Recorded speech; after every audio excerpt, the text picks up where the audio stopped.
This is the Telescopic World Season 3 Chapter 1. In this episode, we will be talking about the separation of the general, that is, the space of global actors, from the particular, within the life of your average citizen within the panopticon. To start off, there is this false belief, purveyed to the masses, by the elite, that anyone can make it into a position of significance within world affairs, culturally or politically. This is a false belief, which is the main lie, which justifies hope for the average citizen, through the drudgery of their lives. It is not entirely false, in that, if you have talent the panopticon may use you. But what is false about it is the idea that your political leanings don't matter. More specifically, within the political sphere, individuals are vetted according to particular ideological leanings, to represent certain political opinions or factions within the populace. Essentially, the idea behind it is that those in control don't want anyone, who is not associated and properly vetted, from expressing any political position which has some following within the masses. What this means is not that the people who make it into positions of power don't have talent. It is that for every 100, perhaps 1,000, with talent, many don't make it because they don't represent a particular political viewpoint. Or, they were ideologically incompatible with the agenda of the system. By ensuring that everyone who expresses every political position is vetted by those in power, the highest cells within the panopticon can ensure that no one is completely outside their control.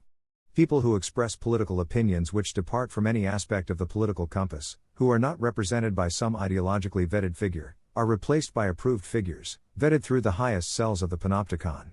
Part and parcel of this idea is that the illusion that anyone can achieve the goal of becoming rich and famous is a lie. There is a glass ceiling above ordinary citizens, though for some it is higher than for others.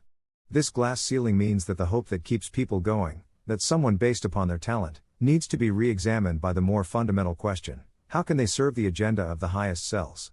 How can they fit themselves within an ideological spectrum to represent some voice within the system, to enable all voices to be under the boot of the highest cells? In all probability, by presenting the full gamut of political opinions through establishment figures, the highest cells of the panopticon can ensure their continued survival in a system that would otherwise be hostile to them. No doubt they are very talented people.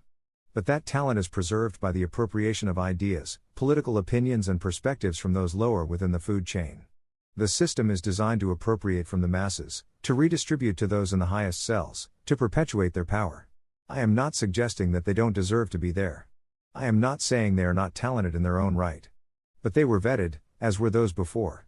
If they were viewed to be a threat, then once incorporated into the highest cells, they were reoriented to represent a particular ideological opinion, to tame it, for the benefit of the highest cells.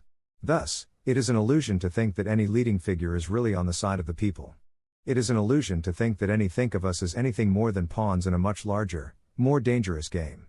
Not between ordinary people but in the battles between those in the highest cells. For if an ordinary person can be made to represent something odious, then they can by their own best efforts be used to galvanize a reactionary response among the masses simply by doing what comes naturally to them.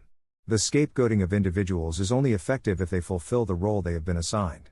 Which means that they must be as they are portrayed. They must speak as they are meant to, play the role they have been assigned. For their usefulness as pawns in a much larger game is restricted to their willingness to react according to how they have been conditioned. That's the end of the podcast for today. If you enjoyed it, please like, comment and subscribe.